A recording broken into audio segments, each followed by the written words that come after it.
Conditional இல்ல branching decision making அப்படிங்கிற statements என்னன்னா இஃப் ஸ்விட்சும் தான். இஃபே நிறைய விதத்துல வரலாம். இஃப் எல்ஸ், ஒரு இஃப் எல்ஸ்குள்ள இன்னொரு இஃப், இல்ல இஃப் எல்ஸ் இஃப் இந்த மாதிரி. இதுல பார்த்தோம்னா நிறைய பிரான்ச்சஸா பிரியும். அதுல ஏதாவது ஒரு பிரான்ச்ல தான் அது போகும். எல்லா பிரான்ச்சும் எக்ஸிக்யூட் ஆகாது, எனி ஒன் தான். அது தவிர ஸ்விட்ச் கேஸ் இருக்கு. கண்டிஷனல் ஆபரேட்டர்ங்கிறது இது வந்து டெர்னரி ஆபரேட்டர் மேல பார்த்தோம், அதுவும் வந்து கண்டிஷனல் ஸ்டேட்மெண்ட் மாதிரி தான். இது தவிர வந்து இன்னும் கொஞ்சம் ஸ்டேட்மெண்ட்ஸ் இருக்கு ஜம்ப் பண்றதுக்கு. Break, continue, go to, return. ரிட்டர்ன்ங்கிறது வந்து ஒரு ஃபங்க்ஷன்ல இருந்து வெளில வர்றதுக்கு.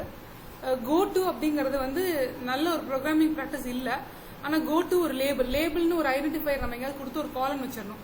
கோ டு அந்த பர்டிகுலர் லேபிள் நம்பர் சொன்னோம்னா அங்கே போயிடும். அன்கண்டிஷனல் ஜம்ப் அது. பிரேக் அப்படிங்கிறது ஒரு லூப், ஃபாரோ வைலோ டூ வைலோ, அந்த ஒரு லூப்புக்குள்ள இருந்து வெளியில வர்றதுக்கு பிரேக். அந்த லூப்ல அந்த கரண்ட் ஐட்ரேஷனை மட்டும் ஸ்கிப் பண்ணிட்டு அடுத்த ஐட்ரேஷன் வர்றதுக்கு கண்டினியூ. ஸ்விட்ச் கேஸ்ங்கிறது ஒரு கண்டிஷனல் ஸ்டேட்மெண்ட் தான். இது மல்டிவே பிரான்ச்சிங். ஆனா இதுல வந்து ஈக்குவல் டு மட்டும் தான் செக் பண்ண முடியும். இஃப்ல எல்லாம் லெஸ் தேன், கிரேட்டர் தேன் இதெல்லாம் செக் பண்ணலாம்.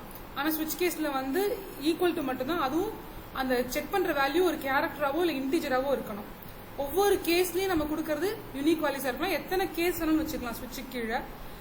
ஒவ்வொரு கேஸ் முடியும் போதும் பிரேக் கண்டிப்பா கொடுக்கணும். ஒருவேளை பிரேக் கொடுக்கல அப்படின்னா அடுத்த கேஸும் எக்ஸிக்யூட் ஆகிட்டு போயிட்டே இருக்கும்.